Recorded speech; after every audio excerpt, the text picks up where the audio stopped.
Talong na maitim, nasunog. Sunog, pero tama lang yan, diba? Babalatan ko pa kasi yan.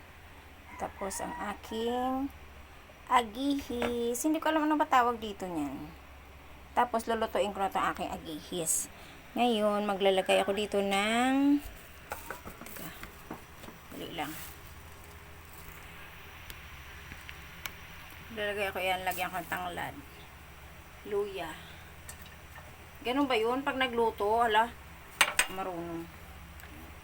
Tapos, ilalagay ko ang aking agihis. Ayan. Pusa yata na sa sabaw ito.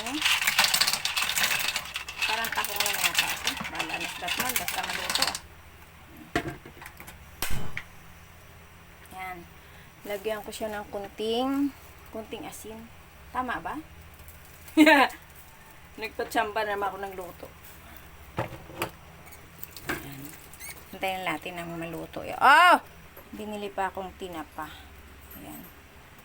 Okay. Babalat ako ng talong. Mainit si talong.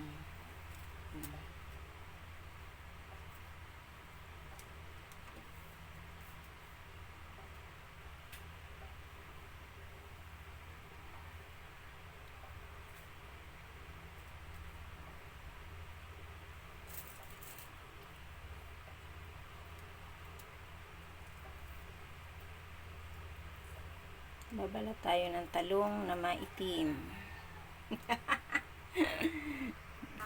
Ayan, luto ng aking agihis. Nakabuka na lahat.